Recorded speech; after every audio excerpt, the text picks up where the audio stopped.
Salut et bienvenue sur le podcast d'Expat Families. Aujourd'hui, on retrouve Hermano au micro, un papa franco-sicilien marié à une malgache vivant à Luxembourg City au Luxembourg avec leurs 4 enfants. Ils nous racontent leur quotidien, mais également l'organisation linguistique au sein de la famille, mais surtout son combat contre un kératocone, qui est une dégénérescence de la cornée qui peut amener les gens à devenir aveugles. Je vous souhaite une excellente écoute et je vous laisse avec la suite. Bonjour Hermano. Bonjour Cindy. Merci de prendre un peu de temps pour venir témoigner sur le podcast. Je t'en prie, c'est un vrai plaisir. Pour la petite info quand même, tu es le frère de Léa, qu'on a reçu aussi sur ce podcast, l'épisode 31. Donc je suis très contente de compter toute la famille. Je crois qu'on aura fait tous les siblings, donc je suis très contente. Voilà, toute la famille, oui, frères et sœurs si tu veux, mais après la famille est large quand même. Non mais je t'ai pas dit, mais j'ai contacté ton père. C'est vrai? Non, je plaisante. Écoute, j'aimerais bien, avant qu'on démarre, que tu te présentes, que tu nous dises un peu qui tu es, où est-ce que tu habites et de qui est composée ta grande famille. Ok, alors écoute, je vais te faire la présentation à la mode Instagram quand je contacte des gens, parce que je vais te dire pourquoi après. Hermano, tout juste 40 ans, presque 41, papa de 4 enfants, ancien triathlète amateur et maintenant reconverti dans le swimrun, et puis accessoirement banquier au Luxembourg depuis presque 14 ans. Je suis aussi producteur de podcasts sportifs, donc je vais essayer d'avoir une diction assez claire et propre, comme j'essaie de les avoir sur mes podcasts. Et effectivement, je fais souvent ce genre de présentation rapide pour aller à la recherche de mes invités en plantant un peu le décor, voilà. Papa de 4 enfants, 40 ans, swimrunner et producteur de podcasts sportifs. busy life, on va dire ça comme ça. Oui. C'est toujours un petit peu ce qui m'anime, c'est d'essayer de trouver du temps dans mon agenda pour placer tous mes projets. Ouais, comme ce matin. Enfin, cet après-midi pour toi. Ce soir pour moi. Non, merci beaucoup de venir nous rejoindre sur le micro. Du coup, on connaît ton background familial. Hein. On sait que tu es franco-sicilien et non pas italien. Ah, merci. Mon papa te remerciera s'il écoute cette interview. Non, écoute, donc du coup, je te propose qu'on démarre avec une rétro française, à savoir par exemple comment tu as rencontré ta conjointe. Écoute, c'est une histoire qui est pas aussi rocambolesque ni aussi romantique que celle de mes parents. On s'est retrouvés chez le même employeur. Moi, j'étais en job un peu d'été dans un magasin de sport, et puis elle venait de prendre un job qui était plutôt alimentaire. Et en fait, après 2 semaines à se côtoyer, on a eu un gros coup de foudre, presque, j'ai envie de dire, au premier regard. Et voilà, après 2 semaines, on est sortis ensemble, comme on dit quand on est jeune. Et de là, a commencé toute l'histoire. Et voilà, ça fait plus de 20 ans maintenant. Est-ce que tu peux nous dire, parce que tu me l'as dit en off, mais quel est le background culturel de ta femme ? Mon épouse vient de Madagascar. Donc, écoute, elle a un background culturel qui est plutôt lié à cette île de l'océan Indien. Et elle est arrivée en France quand elle avait 18 ans. D'accord, donc j'imagine... Attends, à Madagascar, ils parlent malgache, on est d'accord? Ils parlent plusieurs langues, parce qu'à Madagascar, il y a plus de 18 ethnies et donc autant de dialectes qui vont avec. Mais elle a grandi principalement dans la capitale, donc elle parle très bien le malgache, la langue officielle malgache. Elle parle aussi des langues de quelques ethnies, notamment celle de sa maman. Et puis elle était au lycée français, donc elle parle aussi extrêmement bien français et un peu d'anglais, un peu d'espagnol. Et puis comme moi, je parle italien avec les enfants, elle s'est mis aussi un peu à l'italien. Ouais, mais attends, pourquoi toi tu parles italien et ta sœur elle parle pas italien? Ah, ça c'est toute l'histoire de notre famille. En fait, comme Léa l'a dit, notre papa nous a pas appris l'italien. Oui. Moi, je l'ai appris quand j'étais au collège et au lycée. Et puis, j'ai eu la chance de pouvoir trouver un job en Italie pendant 6 mois. Et c'est là que je me suis lancé dans le bain. Je me suis dit, écoute, si tu y vas pas maintenant, Hermano, bah, tu iras jamais. Donc, j'ai commencé à parler italien. Je suis tombé sur des gens extrêmement ouverts, bienveillants, qui m'ont pris sous leur aile, qui m'ont non seulement appris le métier que je faisais à l'époque, mais surtout qui ont été très patients avec moi pour me remettre un peu dans le bain de l'italien. Et depuis, bah voilà, je crois que je peux dire que je suis bilingue en italien. Oh! Mais alors attends, c'est quand même rigolo parce que donc ta sœur s'est mariée avec un Espagnol, tu te Yes. maries avec une Malgache, Ouais. c'est dans la famille. Oui, oui, mais on est des citoyens du monde. On est des citoyens du C'est très monde. bien, j'adore. Donc, comme tu l'as dit, ma sœur s'est mariée avec un Espagnol et elle vit aux États-Unis. Moi, je suis marié avec une Malgache et on vit au Luxembourg. Voilà, on est un petit peu, on est des, on est des citoyens du monde. C'est trop bien. Et alors, ok, donc j'imagine que la vie suit son cours. À quel moment vous décidez d'étendre la famille? Assez vite en fait, pour être totalement transparent, mon épouse avait déjà un enfant quand on s'est rencontrés, qui avait D'accord. 2 ans, et en fait, voilà, moi c'est mon fils, il a grandi avec nous, je l'ai élevé, je l'ai même adopté par la suite, donc voilà, il n'y a pas de discussion à avoir là-dessus, c'est mon fils et c'est tout. Et puis 2 ans après qu'on se soit rencontrés, on avait un projet de mariage, mais entre-temps mon épouse est tombée enceinte, donc déjà notre fille est née juste après le mariage. On s'est marié pendant que mon Ok. épouse était enceinte. Et puis après, on a pris un peu de temps et c'était juste après qu'on soit arrivé à Luxembourg. On se sentait bien, détendu, et on a mis en route le numéro 3. Et puis le numéro 3 qui a eu quelques problèmes de santé, très allergique. On a mis longtemps avant de découvrir ces problèmes et surtout savoir les traiter. Euh, D'ailleurs, je remercierai jamais assez le médecin des urgences qui nous a vus à ce moment-là. Ça faisait plusieurs fois qu'il nous voyait. On allait à l'hôpital tous les jours pour faire des séances de kiné, pour les traitements. À chaque fois, on nous disait, et crois-le si tu veux, mais on allait tous les jours aux urgences. Et à chaque fois, un urgentiste nous disait, ouais, bah, c'est juste une bronchiolite, quoi. Il n'y a pas quoi vous affoler. Et puis un jour, un des médecins qui nous avait déjà vus aux urgences, qui est passé par là et nous a dit, mais non, je vous ai déjà vu, c'est pas possible, c'est pas juste une bronchiolite. Et c'est de là qu'on a découvert qu'il avait des allergies. Et puis donc ça nous a un petit peu refroidi, ça nous a un petit peu calmé sur faire un autre enfant. Et puis finalement, l'année dernière, le miracle s'est produit et voilà, le 4e est là. Ok. Busy family, hein. 4 enfants. Donc les 2 premiers sont nés en France, si j'ai bien tout compris. Et Oui, ensuite, tout à fait. vous avez décidé de partir à Luxembourg, au Luxembourg, c'est ça? C'est ça. Et quel âge avaient les enfants alors du coup quand vous prenez cette décision de partir? Et pourquoi cette décision déjà de partir? Alors, les deux grands avaient 9 et 5 ans. Ouais. Pourquoi cette décision de partir? Une opportunité au niveau du travail. Je travaillais à l'époque chez Société Générale Security Services en France, et on avait des envies de changement. Il y avait, on m'a demandé de donner 3 endroits où je souhaitais m'installer. J'avais mis en premier lieu l'Angleterre, après l'Italie et après le Luxembourg. Et finalement, le Luxembourg avait une possibilité assez rapide. Et puis, je crois que j'ai bien fait parce que c'était en 2007. L'année d'après, même pas. 6 mois après, on était en plein dans le crack de 2008, et je crois que si on avait été en Angleterre ou en Italie, on n'aurait pas fait long feu. Ouais. Et là, le Luxembourg était finalement un choix Safe.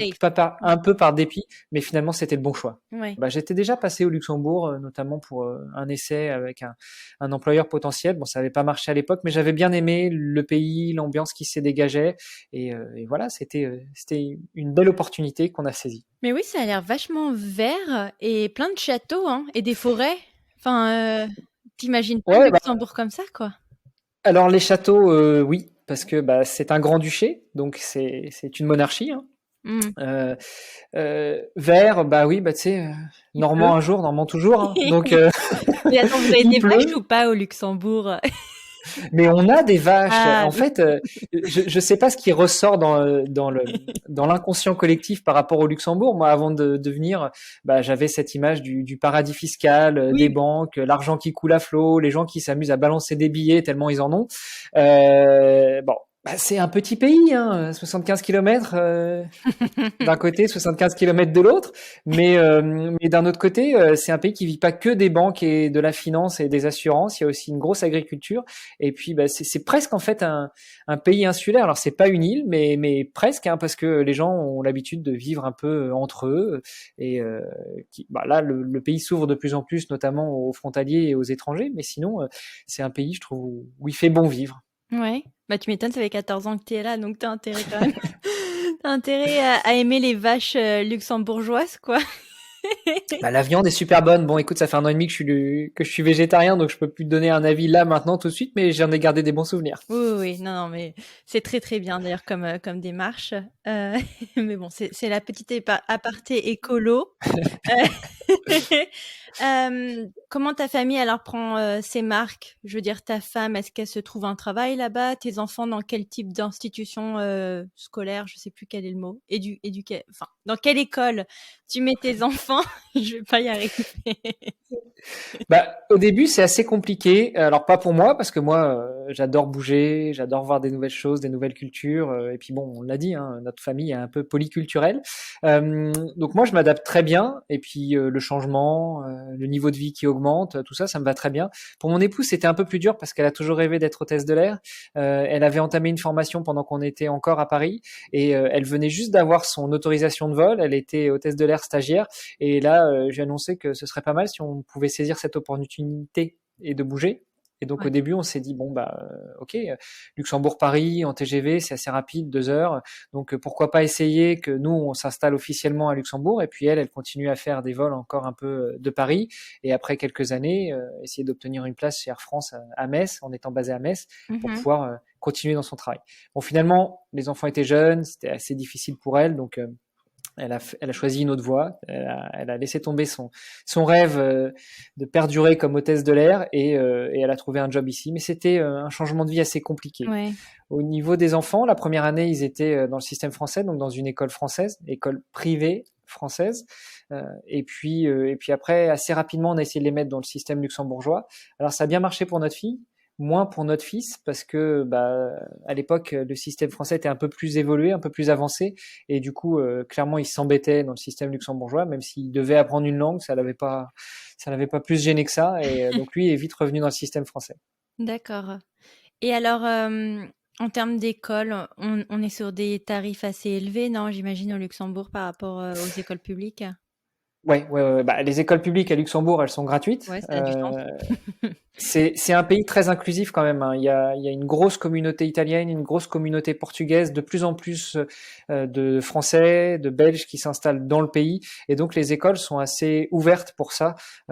Et donc je crois que c'est assez sympa d'aller à l'école publique luxembourgeoise. Alors après, la langue d'enseignement, c'est du luxembourgeois. Ouais. L'écrit, enfin la langue L'allemand, non? officielle écrit, c'est l'allemand. Donc voilà, ça fait beaucoup d'ajustements pour des enfants. Tu vois, à titre d'exemple, ma fille, quand elle est rentrée dans le système luxembourgeois, elle aurait dû rentrer en CP en France.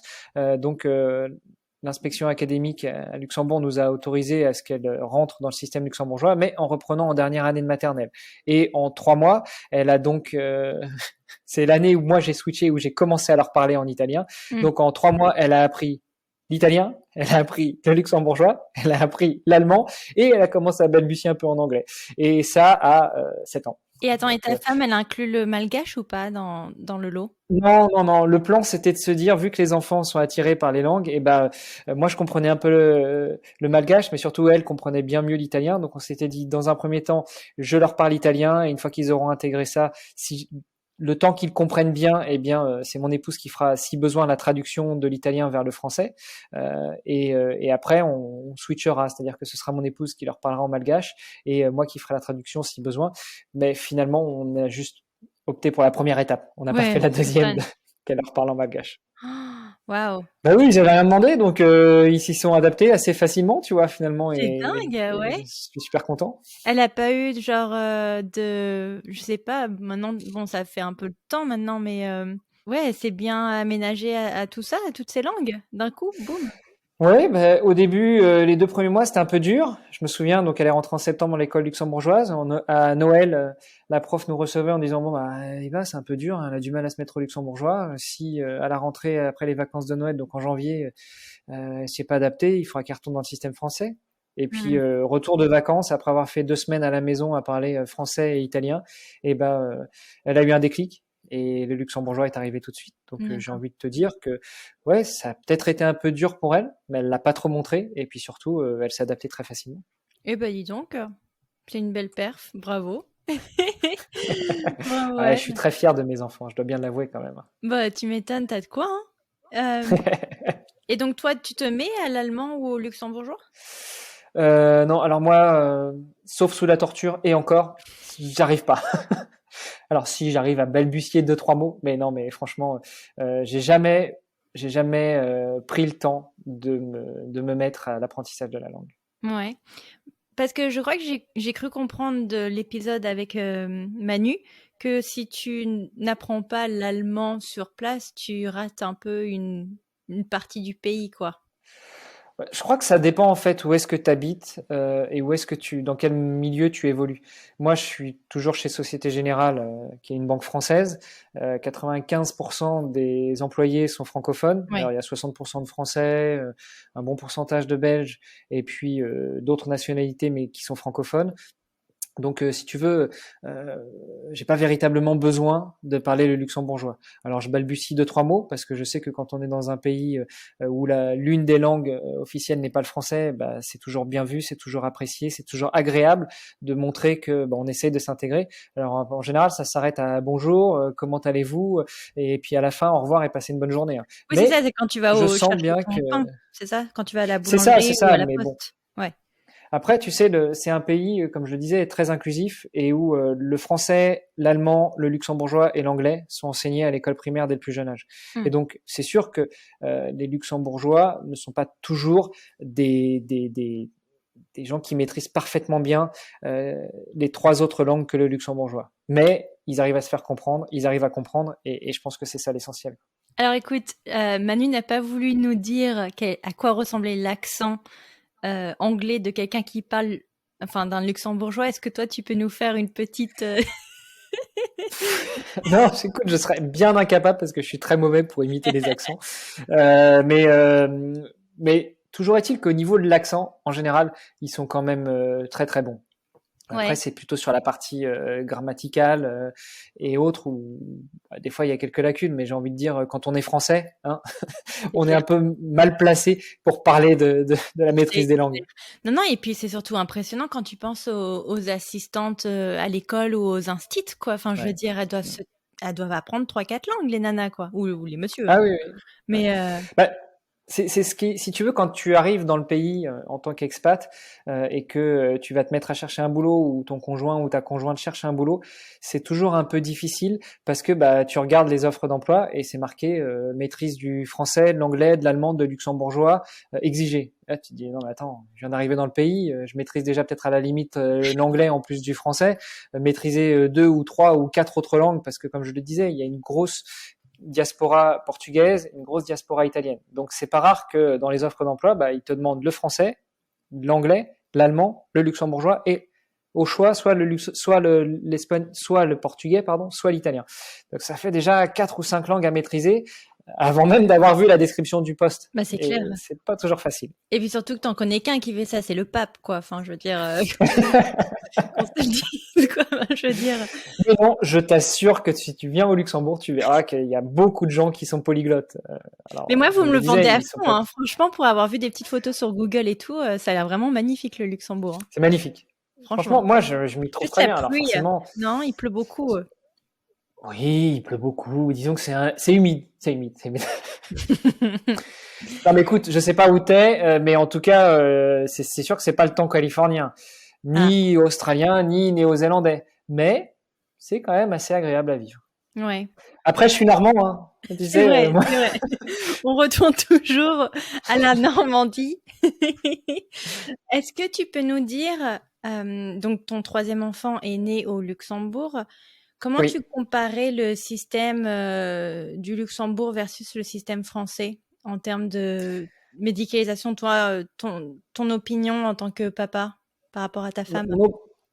Mon opinion par rapport à ma femme et par rapport au premier accouchement que j'ai connu en France, c'est que ici, tout est pris en charge, enfin la grande majorité, et surtout quand je parle de la prise en charge, je parle pas que de la prise en charge financière, je parle aussi de la prise en charge vraiment de la maman à partir de la découverte de la grossesse jusqu'à l'accouchement et même encore après. Il y a vraiment un accompagnement complet, la qualité de la prise en charge, je trouve, est juste exceptionnelle. Et puis après, si on en vient à l'aspect financier, faut savoir qu'au Luxembourg, le système de sécurité sociale couvre les assurés à hauteur de 90%. Là où en France, c'est 60 ou 70, je crois. Donc, c'est assez rare de voir des gens qui prennent des complémentaires santé. Bon, il y en a, hein, tu vois, moi je suis français, j'ai l'habitude de la complémentaire santé, c'est pris en charge pour partie par mon employeur, donc c'est dans mes mœurs, c'est dans ma culture, donc on a une complémentaire santé. Mais au niveau des Luxembourgeois, des pure souche, enfin, ou des résidents depuis de longues dates, c'est rare qu'ils prennent une complémentaire santé parce que finalement, les frais de santé sont pris à 90%. Ouais. Et en termes d'accouchement, c'est pareil. T'as presque pas grand-chose à payer. La norme ici est quand même que tu sois surclassé en chambre première classe, en chambre seule, etc. Parce que finalement, le coût d'un accouchement est quasiment nul. Et puis surtout, quand je te parle de l'accompagnement, de la prise en charge, tu as tout un panel qui est ouvert et surtout qui a l'air d'être normal. Quand notre troisième et même notre quatrième enfant sont nés, pour préparer l'accouchement, on nous a demandé si on voulait un accouchement assis, un accouchement allongé, un accouchement dans l'eau, un accouchement avec de la musique, un accouchement dans telle ou telle situation, dans telle ou telle condition. Est-ce que vous voulez accoucher à la maison? Là où en France, franchement, tu passes pour un extraterrestre. Mon épouse, quand elle a eu son premier enfant, donc qui n'est pas mon fils biologique, c'est tout comme quand elle a accouché en France, elle avait des problèmes de santé, elle a accouché à la maison à 5 mois, elle a appelé SAMU, SAMU dit c'est bon madame, vous êtes à 5 mois, serrez les fesses, c'est rien quoi. Et en fait, non, le SAMU est arrivé quand même et ils sont tous devenus fous, ils ont appelé alors c'était à 7 mois, pardon, pas à 5 mois, ils ont appelé tous les services d'urgence parce qu'ils comprenaient pas que quelqu'un puisse accoucher à la maison, c'est impossible. C'est inenvisageable. Pourtant, oui. Et au Luxembourg, je te dis, c'est quelque chose qu'on nous a demandé. Vous voulez accoucher à la maison, à l'hôpital, dans quelles conditions, dans quel sens, avec quel accompagnement, une sage-femme, un obstétricien, 2, 3, 5, 10. Enfin, voilà. C'est un peu le menu du resto. Tu choisis. Mais c'est peut-être aussi parce qu'ils ont moins de patientes, tu vois, donc ils peuvent se permettre de faire plus de. Oui, très certainement, il y a une meilleure prise en charge aussi parce qu'il y a moins de stress. Notre quatrième, il est né entre les deux confinements, enfin en pleine période de Covid, et pourtant, on a eu le droit à une prise en charge juste énorme. Alors, tu vois, pour te situer par exemple la salle d'accouchement quand notre fille est née en France, on était dans une petite salle d'accouchement quoi. Au Luxembourg, la salle d'accouchement, elle faisait 60 mètres carrés. On nous a proposé une Swiss ball, on nous a proposé une corde, on nous a proposé, tu sais, l'espèce d'écharpe d'accouchement pour pouvoir surélever le bassin, etc. Enfin, c'est juste une prise en charge que moi je trouve exceptionnelle. Et ça, sans être de descendance royale. Hein. Ouais. Non, mais vous le vendez très bien. Hein, Merci. Super bien.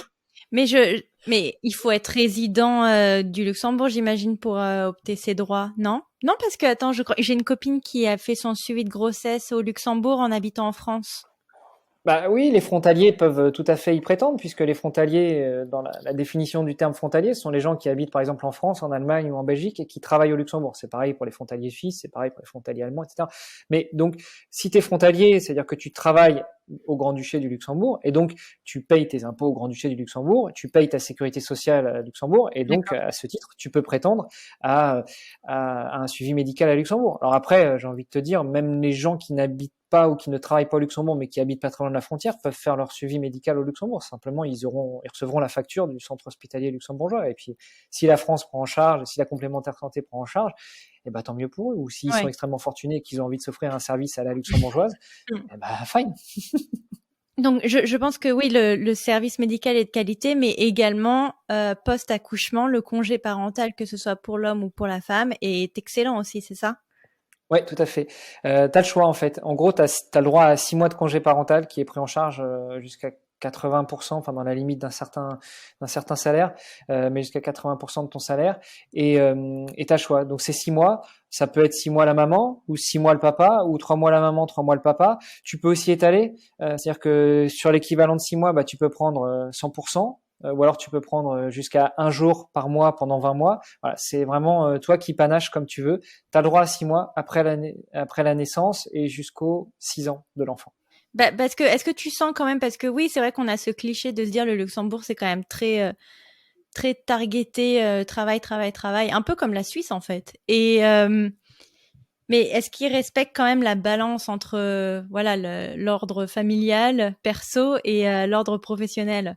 Ah, mais clairement, je pense que le Luxembourg essaie de tirer son épingle du jeu maintenant que le secret bancaire est fini, que c'est un peu plus dur de se développer sur certains points, notamment sur la finance. Eh bien, ils essayent de tirer leur épingle du jeu sur l'aspect familial. Donc, ils essayent de faire venir du monde en jouant sur ce tableau-là. Et non, clairement, la balance, elle se fait très bien. Après, la balance, elle est demandée, elle est conseillée par le gouvernement. Ça reste aussi aux employeurs de jouer leur rôle là-dedans. Au Luxembourg, on n'a pas de 35 heures de RTT de machin, c'est 40 heures. Et puis s'il y a des heures sup, les heures sup sont payées. Il est pas rare que les gens commencent à 8 heures et à 17 heures, ils soient tous partis. Après, voilà, il y a des grosses sociétés financières, il y a les Big Four en termes d'audit, de comptabilité et autres. Et donc, c'est des boîtes, quel que soit l'emplacement dans le monde, eh bien, où on travaille beaucoup. Ouais. Mais alors attends, donc tes enfants ont quand même grandi au Luxembourg. La grande, par exemple, la grande ou le grand de 22? Le grand 22. Le grand de 22, par exemple, aujourd'hui, est-ce qu'il est resté au Luxembourg? Est-ce qu'il est parti en France? Est-ce qu'il est parti en Italie? Il a fait 1 an d'études post-bac en France et puis finalement il est vite revenu à la maison parce qu'on est bien à la maison. Ouais. Ça dépend un petit peu le caractère de chacun. Il y en a qui restent pas parce que justement ils veulent aller vers les grandes villes, ils veulent s'émanciper, ils veulent voir autre chose, ils veulent avoir des belles expériences, ils veulent étudier dans un cadre particulier. Bon, c'était pas le cas de nos enfants qui sont très bien à la maison et qui sont revenus. Donc du coup on est un peu serré là à 6, mais c'est pas grave. Ça va être une sacrée organisation. Du coup, comment vous gérez 4 enfants à la maison en ayant tous les deux full-time jobs? Comment vous faites? Quelle est la recette? C'est ce que je te disais tout à l'heure. On essaie de trouver des creux dans les agendas pour gérer tous les projets et surtout gérer la famille d'abord. Oh, ouais, mais parce que vraiment, j'ai l'impression que 4 enfants, c'est quand même le chiffre royal pour moi, pour une belle famille. Tu vois, ils vont par paire. Mais, euh, mais ouais, c'est tellement d'organisation. Bah, je suis assez d'accord avec toi, surtout quand ils sont rapprochés. Les nôtres, je le rappelle, 22, 18, 11 et 0. Donc, tu vois, on a eu le temps de s'adapter, de s'y faire. Et puis, c'est vrai que les grands aident beaucoup quand maman a besoin de se reposer et que moi je suis au travail. Et la grande ou le grand s'occupe du petit frère qui a 6 mois. Donc, tu vois, c'est pas comme si on avait 3, 4 gamins très rapprochés. J'ai un copain quasiment quand il arrive au Luxembourg, il a fait ses 3 enfants dans un mouchoir de poche. Et c'est dur. Ça, c'est dur. Ouais, bah oui, parce que je me dis bon, c'est quand même. Tu me disais ils peuvent aider la maman sur les 2 derniers, mais oui, c'est aussi peut-être le bénéfice de les avoir eus plus tôt. C'est ça, c'est ça. Mais ouais, non, c'est rapproché. Ça a l'air d'arriver avec son challenge, mais comme je le dis à plein de copines, parce que je suis sur le point d'en avoir 2 under 2, c'est Uh-huh. tu vois, j'ai pas eu la chance de goûter à cette lueur de liberté, tu vois. Là, je me dis, moi, je les enchaîne, tac, tac, tac, et puis comme ça, dans 4-5 ans, je vivrai, je Mais tu sais, retrouverai la vie sociale. c'est ce qu'on nous a dit. Hein. On nous a dit, mais vous êtes tarés, mais le troisième, il a 11 ans. Dans 10 ans, il est parti. Les 2 grands, ils seront grands. Vous pourrez profiter de la vie à 45 piges, à 50 piges. C'est juste le bonheur. Et on a remis le couvert. Bah ouais, mais c'est parce qu'on aime ça. Bah oui, j'aimerais bien qu'on revienne un peu sur en rétro, en fait, sur début 2008, Oui. où en fait tu m'expliquais en off que tu as eu de gros problèmes de santé. Est-ce que tu peux nous en dire un peu plus par rapport à ça? Oui, tout à fait. Je te disais, j'ai pas de problème à en parler. Donc, on arrive au Luxembourg fin 2007, jusque mi-2008, tout se passe très bien au bureau, je m'éclate, je travaille en shift, ça veut dire que je travaillais de 16 heures à 1 heure du matin. Je peux en Sympa. profiter pour faire plein de sports. Je me mets à me mettre dans des objectifs sportifs assez élevés. Donc vraiment tout va bien. 2008, mon épouse tombe enceinte de numéro 3 de Mauro. Et puis là, je commence à avoir besoin d'aller voir un ophtalmo parce que j'ai l'impression qu'il y a quelque chose qui va pas bien. Tu vois, j'ai du mal à regarder parfois les chiffres au bureau. J'étais contrôleur sur certaines choses et donc j'avais besoin de voir les chiffres bien et ça commençait à devenir difficile. Je confondais les 6, les 8, les 0. À la télé, j'avais du mal à voir les détails quand des trucs étaient écrits. Et puis, l'ophtalmo me prend en charge. Alors, c'était quelqu'un un peu compliqué en allemand. Il faut passer des étapes, des checklists, des machins. Ça a mis 6 mois. Puis il me dit, Six vous mois? avez un problème au niveau de la cornée. Ouais, ouais. Bah Il purée. dit, vous avez un problème au niveau de la cornée. Ça s'appelle un kératocone. Vous l'avez sur les deux yeux, mais pas au même niveau. Et puis, c'est une dégénérescence de la cornée. Là, tu fais, ok. Et donc, c'est pour ça que vous voyez moins bien. Ok, mais donc, ça correspond avec votre âge, quoi. Ça arrive vers 25-30 ans. Oui, ok, docteur, c'est bien. Oui, ok. Mais et donc, quel est le risque? Le risque, c'est que votre cornée continue à dégénérer, puis que ça perce, et puis que vous deveniez aveugle d'un ou deux yeux. Je t'avoue, quand on te dit ça, j'avais Ouais. 3 enfants à l'époque, tu tombes un peu de haut. Bon, après, ça s'est fait progressivement, donc tu vois, c'est pas comme quelqu'un qui a un accident, coupe un bras, une jambe. Mais c'est surtout qu'attends, T'as quand même il a pas de proposition à t'offrir? Genre, comment limiter la dégénérescence de la cornée? C'est là qu'a un peu commencé tout le parcours du combattant où lui me dit on peut essayer des trucs mais il faudrait aller voir en Allemagne et puis c'est assez expérimental donc ça c'est le côté luxembourgeois, c'est expérimental donc c'est pas pris en charge donc au niveau frais de santé, de recherche médicale etc. Ce sera pour votre pomme. Bon ça c'est une aparté, c'est accessoire. Ouais. Et puis je peux vous proposer d'aller voir un spécialiste en Allemagne et puis continuer les examens puis il saura peut-être vous donner quelque chose. Et là tu vois je commençais à sentir que la vue commençait à baisser jusqu'au moment où je suis arrivé à 20%, donc 2 sur 10 pour les Français. On a plutôt l'habitude de compter en sur 10 au Ouais. niveau acuité visuelle en France. Donc voilà, 2%, là tu commences à te dire non mais c'est plus possible, j'arrive plus à conduire, je suis vachement ébloui la nuit, j'ai les yeux qui fatiguent très vite. Donc très vite je suis mis en arrêt de travail parce que je pouvais plus bosser non plus, hein. Contrôler des chiffres et des données alors que tu confonds 0, 6, 8 quand on parle de millions ou de milliards, ça commence à faire mal. Ouais, mais attends, mais en Euh, combien de temps il y a cette décroissance? En fait, à partir du moment où j'ai commencé à me sentir mal, enfin à voir à sentir que je voyais beaucoup moins bien, jusqu'au moment où l'ophtalmo pose son diagnostic, je te dis, ça a pris 6 mois, donc en 6 mois, quoi. Ouais. Oh, mais, mais je veux dire, ils arrivent à l'expliquer, ce truc-là? C'est ça, c'est le kératocone, c'est dégénérescence de la cornée. Ça apparaît en général vers 25-30 ans. Et puis, avec ce risque lancinant que si ça continue à dégénérer, ça peut percer les cornées, puis tu peux devenir aveugle. Et, euh, Et donc là a commencé le parcours du combattant où j'étais en Allemagne, j'étais en France, j'étais en Belgique, j'étais à droite, j'étais à gauche pour avoir un diagnostic et un peu un consensus en fait sur les diagnostics parce que chaque spécialiste que je voyais confirmait qu'il y avait un problème au niveau de la cornée, mais certains disaient il y a aussi autre chose puis chacun avait son traitement différent. Ouais. T'en as qui parlaient de, ça s'appelle du cross-linking, c'est-à-dire t'éblouir la cornée en mettant un produit qui devrait permettre de stabiliser la dégénérescence, voire même la guérir. Elle m'explique pas comment ça marche, j'ai jamais très bien compris.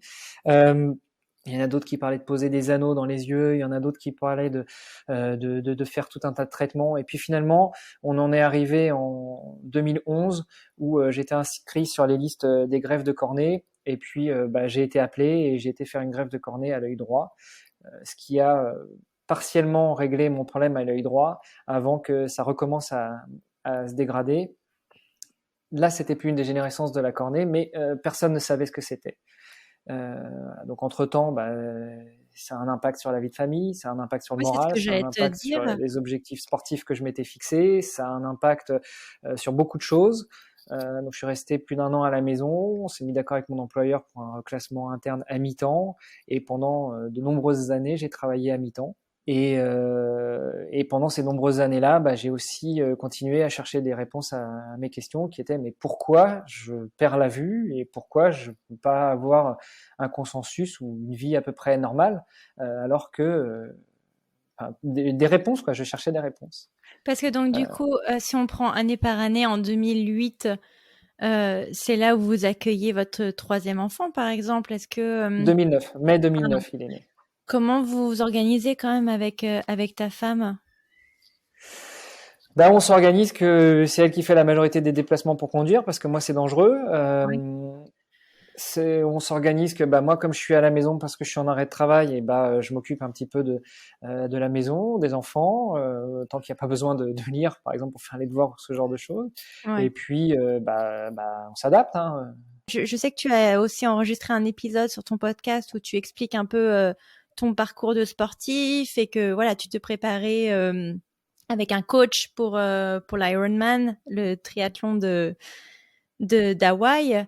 Voilà, comment tu te sens toi en tant que athlète à te dire bah mince, il va falloir que je remette ma copie de côté quoi. J'ai eu la chance, dès que je suis arrivé au Luxembourg, d'intégrer un club de triathlon amateur et de rencontrer quelqu'un avec qui le courant est très bien passé. Alors, ironie du sort, c'est un ancien Havrais qui a immigré en Allemagne et après au Luxembourg. Donc, entre Normands, en plus, on avait des petits points communs. Et on est devenu enfin, on avait plus qu'une relation athlète-entraîneur, c'était vraiment devenu une relation d'amitié. Et donc, quand je me suis fixé cet objectif d'aller vers les championnats du monde de la distance Ironman à Hawaï, eh bien, il a accepté de m'accompagner. Et tout en acceptant de m'accompagner, ça c'était tout début 2008, avant même que mes problèmes de vue commencent à apparaître, ben, il m'a dit, écoute, on va essayer d'être pragmatique. On sait jamais ce que la vie nous réserve. Tu veux y aller en 2 ans, fine, mais on va planifier ça sur 5 ans, parce qu'on sait jamais quel problème on peut rencontrer. Euh, un coup dur, finalement la prépa est pas bonne, finalement t'arrives pas à te qualifier parce que pour aller sur les championnats du monde il faut réussir à se qualifier, donc ça veut dire qu'il faut faire un ou d'autres courses distance Ironman et faire un temps, c'est un peu comme un concours et être parmi les meilleurs et donc avoir le droit de payer ton billet pour aller à Hawaï. Mm. Et donc il m'a dit on sait jamais ce qui peut se passer, donc partons plutôt sur un objectif 5 ans. Et bien lui en a pris, puisque début 2008, juste après, quelques mois après avoir lancé la préparation, je sens que ça commence à partir en vrille au niveau des yeux. Malgré tout, je continue l'entraînement. 2009, ça devient juste impossible de travailler. Malgré tout, je continue quand même à m'entraîner parce qu'en courant et en nageant, bah, j'arrive quand même à y voir assez. Et puis, j'essaie de continuer le vélo, mais en étant accompagné, jamais tout seul, trop Ouais. dangereux. Et puis ça jusque juillet 2010 où je devais aller justement sur la première course Ironman et je devais tenter une première qualification. Et sauf que une semaine avant, bah, j'avais été voir un spécialiste qui m'a mis tout un tas de produits dans les yeux et c'était impossible de continuer à faire du vélo, impossible de courir. Normalement, c'est un produit qui dilate la pupille pendant maximum 48 heures. Bah, moi, je suis resté bloqué pendant 3 semaines en fait, Mm. et donc j'ai pas pu me présenter à ma course. Ouais. Et à partir de là, bah, quand j'étais en arrêt de travail, je passais presque 40 heures à m'entraîner entre le temps que je passais à la maison, le temps que je passais dehors pour m'entraîner à la piscine, etc. Et ben de là, il n'y avait plus aucune motivation pour continuer sur un objectif sportif. Donc j'ai mis un petit peu cette carrière de sportif amateur de côté jusqu'à reprendre il y a quelques mois, il y a 2-3 ans. Ouais.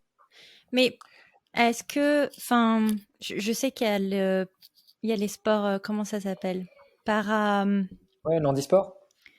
oui, l'handisport, pardon. Et, enfin, je veux dire, il y en a pour les triathlons ou pas? Il y en a pour les triathlons et j'aurais pu essayer de candidater pour y concourir, mais en fait, j'avais juste. Il y a deux choses. Un, je pense que Prêt, ouais. j'étais pas prêt à admettre ce handicap. Parce que mine de rien, il faut bien l'admettre, c'est quand même un handicap. Ouais. Et puis deux, et ben je me suis dit non, non, je suis pas aveugle, j'ai pas eu un accident, je suis pas né avec un handicap, je veux pas aller piquer la place de quelqu'un qui est vraiment handicapé en fait. Ouais. Tu vois.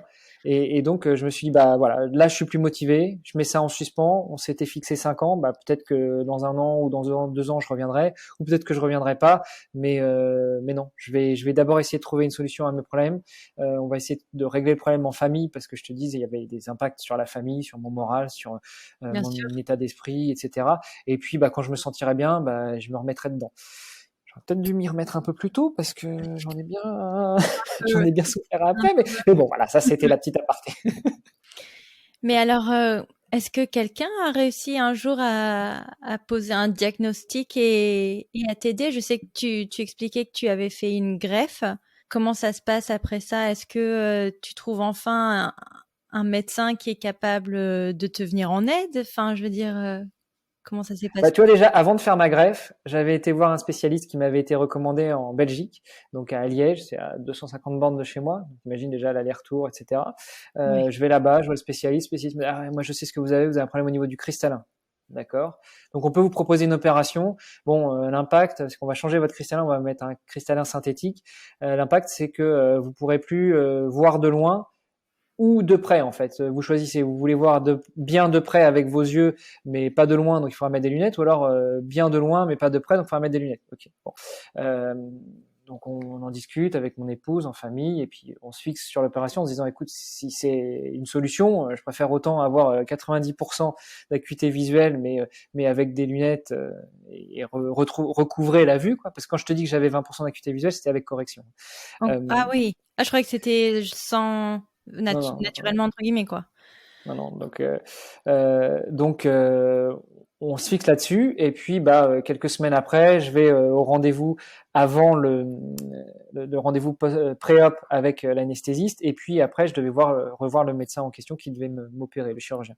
Donc de bol, le chirurgien n'était pas là. Donc je vois son chef de service qui m'ausculte et qui me dit, bon, ouais, je sais pas ce que mon médecin a vu. Moi, je le vois pas. Mais on a dit qu'on allait vous ouvrir. On va ouvrir puis on ira voir, quoi.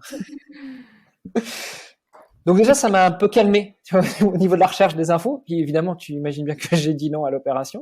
Ouais, tu S'ils sont pas m'étonnes. d'accord, je vais pas aller me faire charcuter. Euh, Ça, c'était une première déconvenue. Donc déjà, ça m'a fait un peu relativiser Ouais. sur mes problèmes. Après, on a continué à chercher, on est parti sur la grève, donc fin 2011. Fin 2011, jusque toute l'année 2012, ça se passe à peu près bien. Je gagne un peu d'acuité visuelle, je passe à 60%, donc 60% à droite, 20% à gauche, avec correction. Ouais. Mais c'était toujours pas suffisant, quoi. Et puis finalement, à droite, c'est redescendu. Puis au bout d'un moment, je me suis lassé, j'ai dit, ok, c'est bon, je vais vivre comme ça. On va essayer de s'arranger. J'arrive quand même à peu près à conduire avec un œil. Donc voilà, j'ai repris le travail à mi-temps. Bon, on fera comme ça. Et puis un jour, je ne sais pas du tout comment est-ce qu'elle a réussi à faire ça.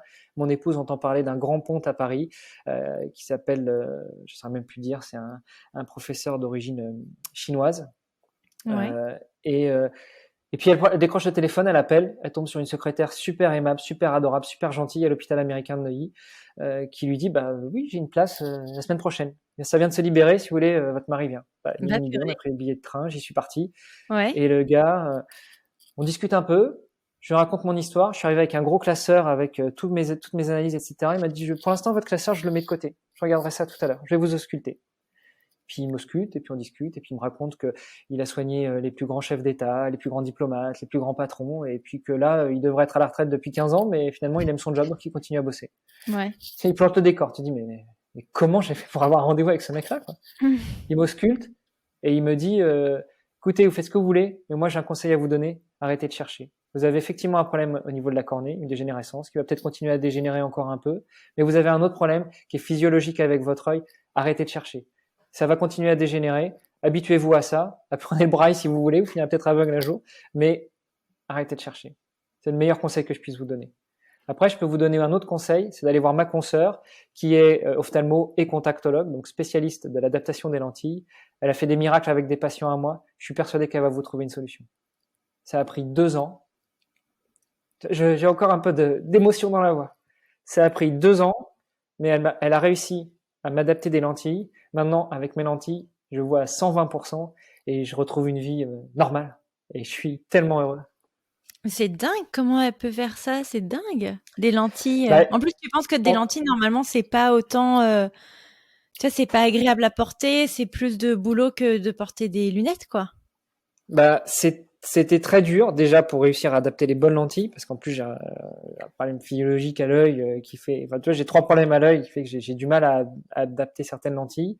On a essayé longtemps avec les lentilles rigides, donc des morceaux de verre que tu te mets dans les yeux, et c'était assez difficile. Et entre-temps, la recherche sur les lentilles et notamment les lentilles spéciales pour mon problème de vue lié à ma dégénérescence de la cornée ont bien évolué. On a réussi à adapter des lentilles souples qu'un laboratoire suisse a sorti il y a 2 ans, et voilà, ça marche super bien, et je suis un homme nouveau. C'est trop bien. Mais alors, attends, c'est quand même dingue parce que je sais pas, je pense que les lentilles de contact en général te dessèchent l'œil, tu vois. Enfin, je veux dire, c'est pas agréable à porter en général, tu vois. Alors, c'est pas toujours agréable. Moi, je dis c'est lentilles spéciales, c'est des lentilles qui posent sur tout l'œil et donc Oh. qui apportent quand même une certaine perméabilité à l'air. Donc oui, j'ai un peu les yeux secs à la fin de la journée, après 7-8 heures de port de la lentille, bah, j'ai l'œil un peu fatigué, mais, Ouais, mais excuse-moi, c'est worth tu it. vas voir un amputé d'une jambe et tu lui dis, écoute, je te remets une jambe, mais tu peux la porter 6 heures par jour. Je crois que le Ouais. mec, il la porte tout de suite, hein. Non, non, c'est clair. Et alors, attends, donc c'est des lentilles que tu dois changer tous les soirs ou je veux dire, Alors je les enlève tous les jours, je peux pas dormir avec parce que c'est pas des lentilles de nuit, ok. mais je les change, c'est des semestriels en fait, donc tous les 6 mois je les change. Voilà, ça a un coût, hein, c'est une paire de lentilles qui coûte 300 €, mais donc ça fait 600 € l'année. C'est pas bien pris en charge, mais bah voilà quoi, c'est le coût pour recouvrer la vue. Ouais, non, c'est clair. Et puis recouvrer une vie somehow normale, quoi. C'est ça exactement, ouais. Mais alors, attends, aujourd'hui, donc tu peux reprendre une activité professionnelle, tu peux reprendre une activité sportive, tu peux reprendre un équilibre avec ta famille. Je veux dire, Ouais. quel est le... C'est voilà, c'est un tout quoi. Ça a changé ma vie du tout au tout. C'est dingue! Et mais c'est dingue aussi que ta femme ait réussi à te choper un rendez-vous pour la semaine prochaine avec ce mec. C'est ça. Et bon, alors après, j'ai quand même eu une chance énorme, c'est que ma famille m'a toujours soutenu là-dessus, hein. Et bon, Léa, elle en a pas parlé quand elle est passée dans l'épisode 31 de ton podcast, mais tout le monde m'a soutenu très longtemps, et c'est grâce à ça que j'ai tenu le coup aussi, parce que je sais pas si j'aurais été loin si tu vois, si j'avais succombé au premier appel du chirurgien qui me dit, oh, de toute façon, on a prévu de vous ouvrir, on va vous ouvrir, on va vous charcuter, puis on verra ce qu'on trouve. Puis on se retrouve rien, bah on referme et puis vous repartirez comme ça. Enfin, tu vois, et si j'avais pas eu tout ce soutien de ma famille et aussi mon épouse qui a parfois été de très très bons conseils, euh, j'en serais certainement pas là aujourd'hui. Ouais. Et attends, et donc du coup, est-ce que Ça t'a perturbé du coup? non, mais parce que je trouve ça excellent quand même que tu arrives à passer de, je sais pas, moi j'étais restée à 20% et 60%. Ouais, c'est ça. Et ça, j'imagine que c'était, enfin, juste après la greffe, parce que tu me disais que Mhm. ça avait diminué depuis.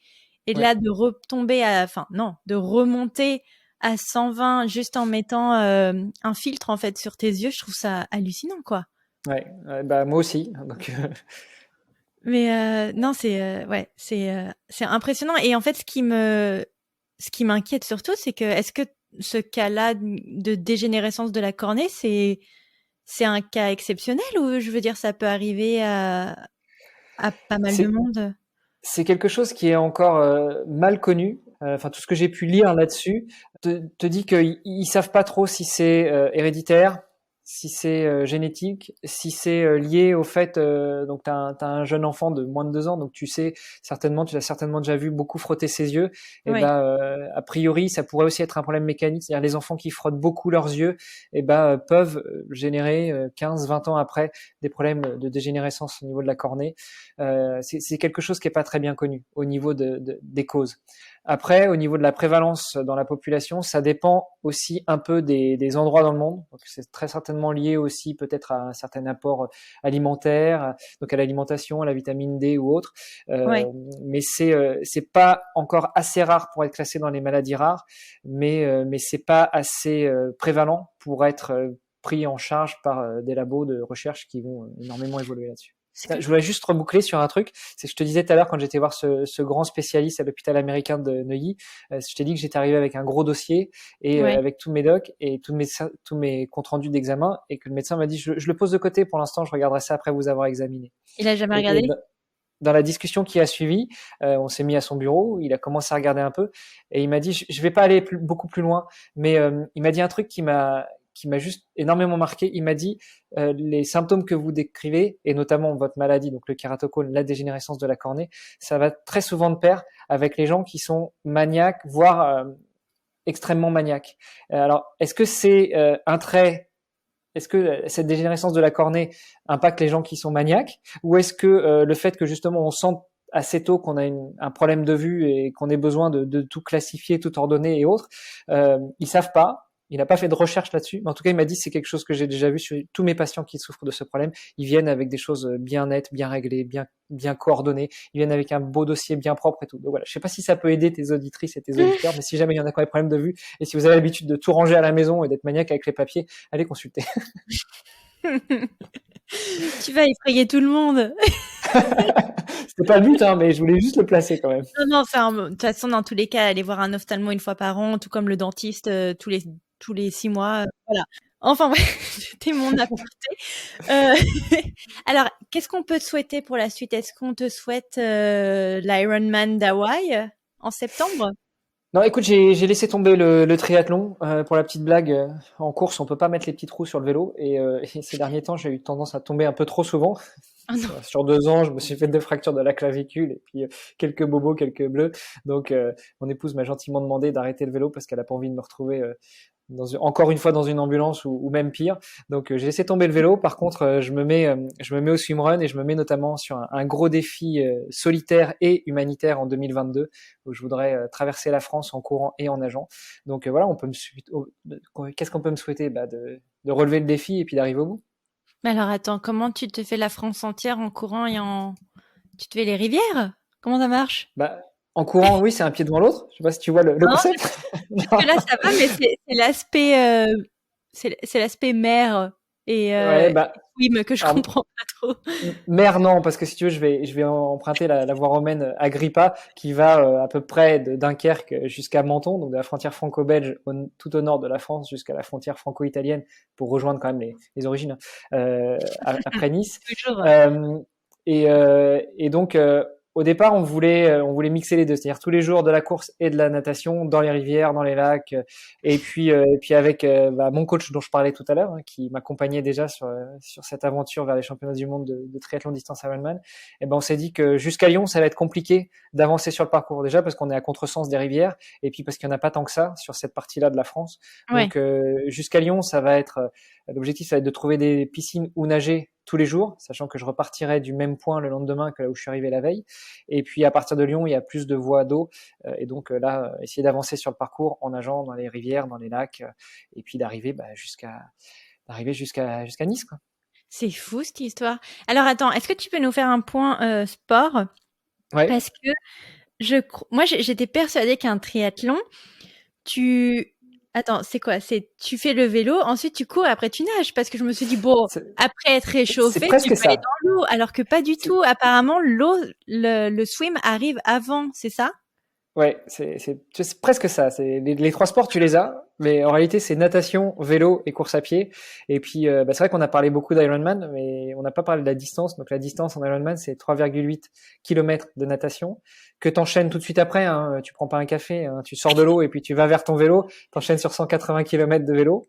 Et puis, pareil, quand t'as fini le vélo, tu le poses et puis t'enchaînes direct sur la course à pied sans passer par la case café. Et tu finis par un marathon. Donc, 42,195 Mais km. c'est ça. Et je crois de mémoire qu'il y a que la moitié des participants qui finissent l'Ironman d'Hawaï, tellement je sais pas si tu as eu l'occasion, du coup, je te conseille en tout cas d'amener ta femme et tes enfants à Kona, donc Ouais. Big Island, parce que c'est ce qu'on a fait avec mon mari pour notre honeymoon. On est allé là-bas et je me rappelle qu'on avait dû décaler justement notre honeymoon à cause de l'Ironman, donc on avait dû y aller qu'en octobre. Merci. Désolé, j'y suis pour rien sur ce coup-là. Genre apparemment, enfin, ouais, il y a peu de gens qui le finissent et le truc est balèze, quoi.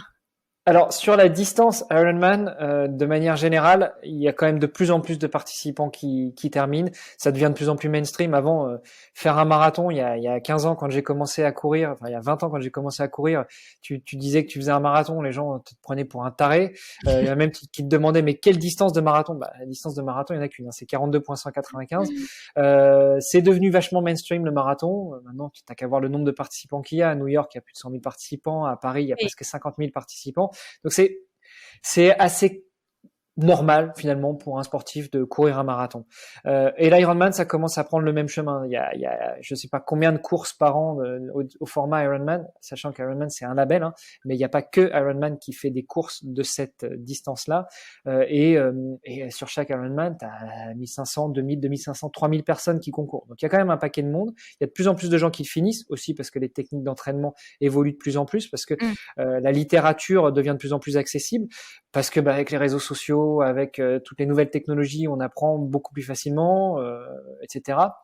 Après, sur le label Ironman et en particulier sur Kona, donc sur les championnats du monde qui ont lieu à Hawaï tous les ans le deuxième week-end d'octobre, eh bien il y a un temps limite. Il y a un temps limite, alors on pourra revenir sur l'histoire ou alors vous pouvez aller écouter mes podcasts, j'en parle souvent. Mais je l'ai placé. Hein. Non mais fais-toi ta petite pub, hein, fais-toi plaisir. Alors merci. Vas-y. Non mais vraiment. Alors attends. On est sur un podcast de sportifs, donc clairement, je ne fais pas partie de ta target, j'en suis désolée, mais j'ai appris plein de trucs en écoutant ton histoire à toi. Okay. Donc, tu tiens un podcast lié au sport, c'est ça? Ouais, alors j'en tiens 3 en fait, j'en produis 3. Le premier c'est Nakan que je fais avec Greg qui édite le blog Nakan, mais là j'ai rien à voir avec le blog, mais c'est un blog spécialisé dans les objets connectés pour le sport. Et donc on s'est mis ensemble et on a créé ce podcast qui s'appelle le podcast de Nakan. Greg est en Suisse, moi je suis au Luxembourg et on fait ça en français quand même. On épargne vos chastes oreilles pour les francophones. Donc toutes les 2 semaines on parle d'un sujet lié au sport, à la préparation sportive et au sport d'endurance en particulier. Et plus précisément souvent sur le triathlon. Là, on va lancer une série sur le trail. Donc voilà, ami trailer, si tu nous écoutes, viens nous écouter. Je nous écoute là dans Expat Families. J'en ai un autre qui s'appelle Dans les vestiaires, où là, je vais interviewer les grands noms du sport, de l'exploration ou de l'aventure pour savoir comment est-ce qu'on vit de et par sa passion. Donc, de manière assez simple, pour simplifier, c'est comment tu finances ta carrière de sportif de haut niveau, comment tu finances ta carrière d'explorateur. Et ça me permet de rencontrer des gens mais juste exceptionnels, des gens auxquels je peux même pas imaginer avoir accès. Dans ceux qui me viennent comme ça en tête, j'ai interviewé des quintuples champions du monde d'apnée, j'ai interviewé un X fois champion du monde de triathlon, de taekwondo, qui a 2 médailles de bronze aux Jeux Olympiques. Enfin voilà, des gens de cette trempe-là qui partagent des choses avec moi qui sont juste exceptionnelles. Et puis un troisième podcast qu'on a lancé au mois de novembre dernier avec le fondateur de la marque Ohana qui fait des textiles de sport et plus spécifiquement de triathlon. Et là on fait un podcast quotidien de 5 à 15 minutes tous les jours. Waouh. Voilà. Plus 4 enfants, plus... Plus 4 enfants, plus quelques projets, plus mon projet Agrippa 2022 qui sera traverser la France en 2022. Donc, je te dis, on essaye de trouver des créneaux dans l'agenda. La vache, tu dors la nuit, t'arrives à dormir? En ce moment, c'est dur. Mais... Non, mais alors, est-ce que tu aurais des conseils à offrir à des gens qui, qui comme toi voient un problème de santé les impacter, voir un peu leur santé se détériorer. Et, enfin, je veux dire, est-ce que tu aurais des conseils à leur proposer? Alors, le premier des conseils que je pourrais donner, c'est de prendre les choses avec stoïcisme. C'est de se dire que de toute façon, tu ne peux pas impacter les choses sur lesquelles tu n'as pas la main. Là, mon problème de vue, au début, j'ai cherché dans tous les sens à savoir quel était le problème et comment le résoudre. Mais en fin de compte, personne n'est responsable de ça, si ce n'est la génétique ou je ne sais quoi. Donc déjà, prendre les choses avec du recul et de se dire, bon, voilà, j'ai un problème, ok, et essayer de voir les choses par étapes. D'aller voir un spécialiste, de se poser, de discuter, d'échanger, d'essayer de comprendre quel est le problème, d'essayer de comprendre la solution qui est proposée, mais sans tirer de tous les côtés et en attendant de voir où est-ce que la balle va tomber. Non, essayer de viser juste et de faire les choses posément, de prendre le temps. Je sais que parfois on est dans la précipitation de essayer de comprendre d'où vient le problème, on essaie de taper à toutes les portes et d'avoir des réponses. Mais moi, mon conseil que je donnerais, c'est vraiment prendre les choses posément, essayer de comprendre quel est le problème qu'on nous présente et quelle pourrait être la solution. D'en parler avec sa famille, ses amis, ses proches, de pas hésiter, surtout maintenant avec les réseaux sociaux, avec Internet, avec autres, d'aller regarder, d'essayer de comprendre, de poser des questions à des gens qui visiblement aurait traversé le même problème, serait passé par la même traversée du désert pour essayer d'avoir des retours d'expérience. Et encore une fois, pas se jeter partout dans tous les sens en même temps, mais focaliser sur le problème qu'on nous annonce et essayer de comprendre quels pourraient être les impacts de la solution qu'on nous propose. Et puis, ouais, échanger avec ses proches et surtout ne pas se dire bah merde, ça y est, je suis handicapé, ça y est, c'est la fin de ma vie, c'est la fin du monde. Non. En tout cas, si on prend mon exemple, il y a des solutions. Et puis c'est pas parce que on n'y voit plus bien ou on n'y voit plus, c'est pas parce qu'on a eu un accident et on nous coupe une jambe, deux jambes, les bras que la vie s'arrête. Non, on a toujours un cerveau, on a toujours de quoi réfléchir, on a toujours de quoi profiter de la vie. Et donc, faut croquer la vie à pleines dents. C'est un beau message. J'aime bien. Merci. Rempli d'optimisme. C'est très très bien. Non, écoute, moi en tout cas, je te remercie Hermano pour ton témoignage. Mais merci de prendre un peu de temps dans ton agenda. Mais c'est toujours un plaisir d'échanger avec des podcasteurs. En plus, en étant podcasteur moi-même, je sais à quel point ça peut être compliqué. Ouais. Non, en tout cas, je te remercie beaucoup. Et puis, on fait bien entendu un petit coucou à Léa et à toute ta famille. Je sais pas qui écoute du coup dans la famille. Et oui, et je te tiens au courant pour ton père. Ça va, pas de souci. Alors, écoute, tu m'as dit en off d'essayer d'être correct et de pas dire trop de gros mots. Alors, mon père est un amoureux de la langue française. Il la maîtrise extrêmement bien, mais dans les extrêmes aussi. Alors, si tu veux pas de gros mots, je te déconseille d'aller l'interviewer. Non, mais je cut. Au pire, sur 1 heure d'enregistrement, on pourra en tirer 30 minutes. Je sais même pas, hein, ça va être beaucoup de jump cut, hein, ça va pas être super. Non, je te taquine, papa. Si tu m'écoutes, c'était pour rire. On t'aime, papa. Non, merci beaucoup, Hermano. Merci beaucoup. Je t'en prie, c'était un plaisir. Voilà pour cet épisode. J'espère qu'il vous aura plu. N'hésitez pas à venir nous rejoindre sur les réseaux sociaux, notamment sur Instagram, pour poursuivre la conversation. Moi, en attendant, je vous dis à la semaine prochaine pour un prochain épisode. Ciao!